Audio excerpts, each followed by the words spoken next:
Hi guys, and welcome to Reality with T. Still reporting from the hotel room, okay? So you guys bring the tea to me today, but thank you for coming to listen to me about 90 Day Fiance Happily Ever After. So I'm gonna be covering Asuelu and Kalani this for this episode. Okay, let's get started. So remember last week, they're in, I think, Portland, Oregon, I believe, and to visit Asuelu's family, and they've been asking for money, and he spoke with his mother, and he's saying, we need the money, we need the money. I read somewhere that when Kalani used to go to Samoa to see him, that basically Asuelu was working to provide for his mother, and whenever Kalani would come, she would rent out a couple rooms at a resort, and she would invite the family to the resort, and she would feed them. And I'm thinking maybe this is where they get that she has all this money because of the way that she treated them when she went over there. She kind of brought them on the resort, fed them, made sure everybody was good. But let's get into the episode, okay? So, she basically, Kalani comes with her bun wrapped up tight, her sneakers on, because, usually Kalani is very glamorous. She does her makeup really well. Her hair is out flowing with the, bumped at the bottom. But today she had she didn't have any earrings on. She had her hair in a bun. So I think she already knew something was going to pop off. But she basically says she wants to talk to his mom and sister by herself so she can let them know what it is. All this back and forth with the Asuelu, I'm done with that. I'm gonna let you know what it is from my perspective. And so she tells them, I don't know why you guys feel entitled to my family's money. And basically, if you feel that way, you can feel however you want to at the end of the day. But basically, what I say is gonna be the final word. So she says, I understand that this is the culture and that the folks over there are poor, but this is extreme, the way that you guys are treating Asuelu and what you're demanding of my family to provide for you. And so she said, basically, if he gives you all his money, he will be poor. And so then the sister says, you both live with your parents. So your parents, basically he's supposed to help his mother. Your parents are always going to help you too. So they should be providing for you too so that he can provide for my mother back in Samoa. And she says in Samoa, the children are supposed to help the parents until they die. They think Kalani is basically trying to change Asuelu from his culture. And she says also, Kalani, you can work too. You're just lazy. And basically she's saying, so Kalani's like, so hold on, you want me to spend time away from my kids to go to work so that we can support you, and we can't support ourselves over here? It's ridiculous. Sorry guys, the kids are out there crying and their father thinks it's WWE, so I'm just trying to make sure you guys can hear me, okay? So, basically they're saying like, you should support us. And the sister says, you got pregnant from my brother. And she says, you didn't talk to us about it. We didn't tell you to do that, and so it's like, what are you talking about? She's like, it takes two to tango. Like, we got pregnant with each other. Now, this brings me back to what I said before. My theory about Kalani was that she went over there and she was having a good time on spring break, whatever it was. She hooked up with Asuelu. I don't think she really had a good idea of anything about Asuelu, but she did get pregnant. And because her father is the way he is, and I think he was trying to instill in his daughters celibacy and waiting until this and that, because I think she was 30. I think she says she was a virgin until she was 30. He was her first, and I don't know how your first is somebody that you meet on spring break or whatever vacation you took, and then all of a sudden you get pregnant. Like, I never understand how people say that it was my first time I got pregnant. On your first time, as much as you hear about wear condoms and protection, how to get pregnant the first time? Like, I just don't understand how you'll be so risky on the first time. I think I would, even at 30, I would be even more like, wait a minute, I don't want to get any diseases because I don't know you. And, especially since you're from another island, like, we have no connection. Everybody's going to be having sex with you with no protection. But okay, fine.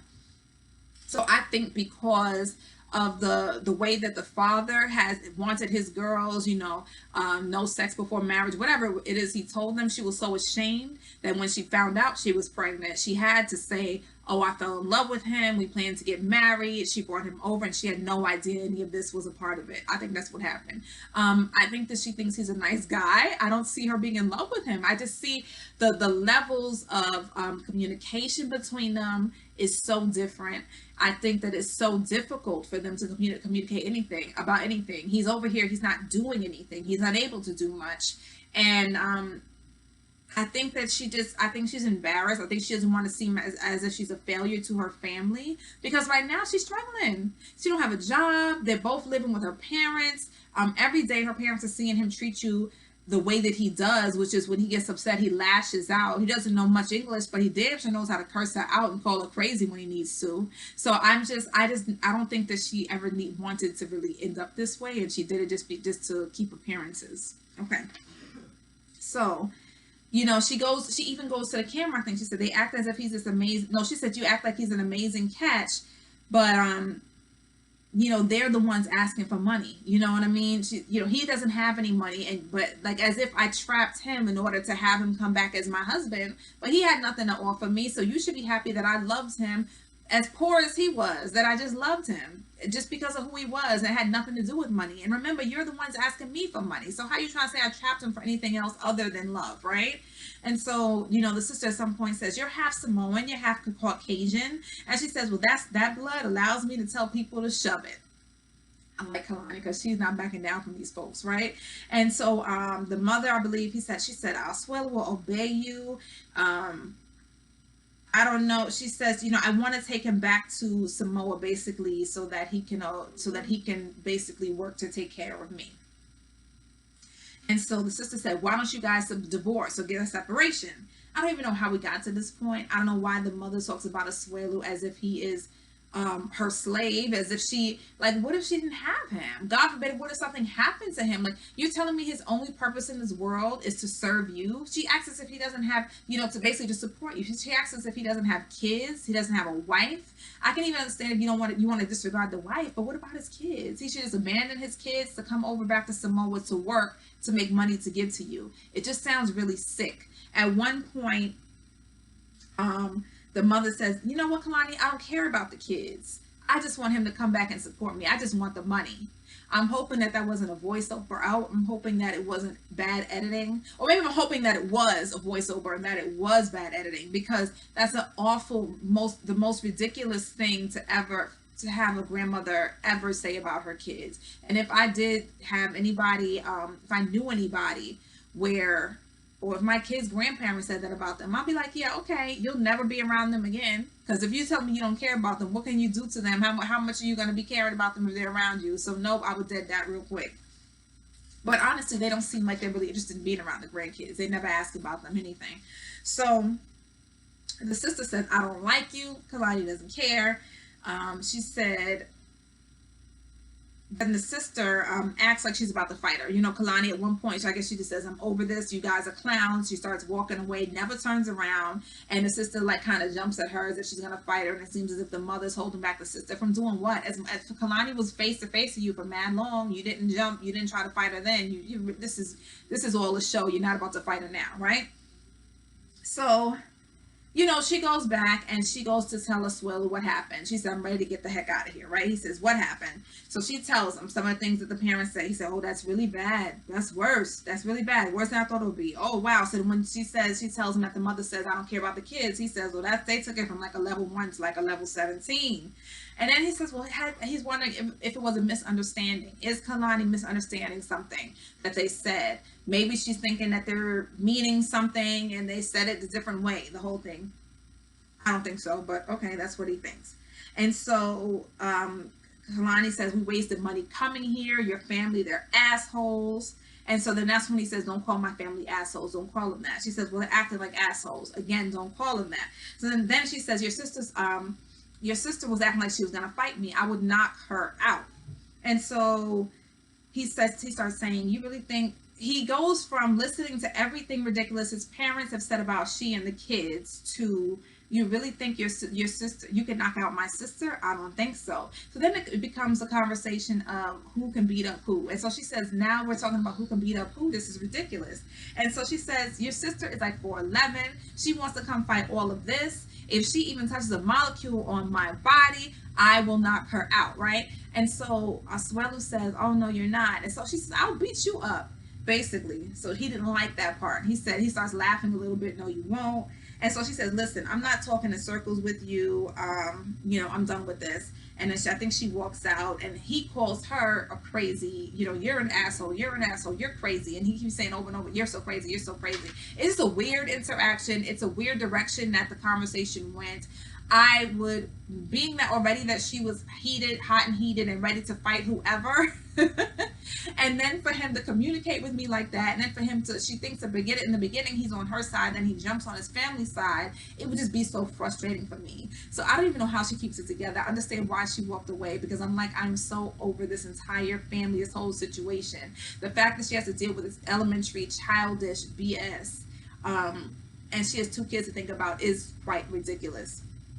So she walks out, and I remember her sister is on the trip as well to kind of help with the kids, which I'm also thinking, you have a whole husband, but you have to have a whole other, your sister, to come and help out with the kids because he really is unable to do anything. And so she starts crying a little bit, and she says, I think she thinks that she can fix things. The sister starts crying, and she's just so upset that her sister is even dealing with this type of a situation. As she's telling her sister the story, she leaves out the part where she says, I will knock you out, to Asuelu, because I think that is what made Asuelu upset, her challenging him. I mean, no husband really wants to hear the wife saying, I'm going to knock you out. That's a challenge. You know what I mean? That's a threat. So his whole thing was, no, you won't. And so I think from between her calling his family assholes and saying, I will knock you out, that's when he said, well, I have to go hit harder. Let me get below the belt. Start calling her crazy and an asshole, the whole thing. Because she done pissed him off now. And she didn't tell the sister that part. So the sister says, you're too good for him, and you shouldn't stay in a bad marriage because of the kids. Basically that's what she says. And she says she keeps thinking she can change and fix things, but she can't. She gets to the point where she says she loves him, but she's been loving him less and less every day, and she might even have to leave the marriage. So I mean, she's getting to the point where I thought she would get to, that this whole thing is frustrating. You're bringing nothing to the table. I'm dealing with the family, and then just to have a regular conversation where I would think you would be on my side, I have to deal with you now cursing me out. I don't even know how it turned to this, but that's a lot. It's a lot of stress to deal with, and it is like she's dealing with the 8th grader or younger. So I don't know how long she's going to stay in it. And I guess at this point she finally is breaking down and saying, listen, I don't know how much longer I can do this, because this is not the life that I envisioned for myself.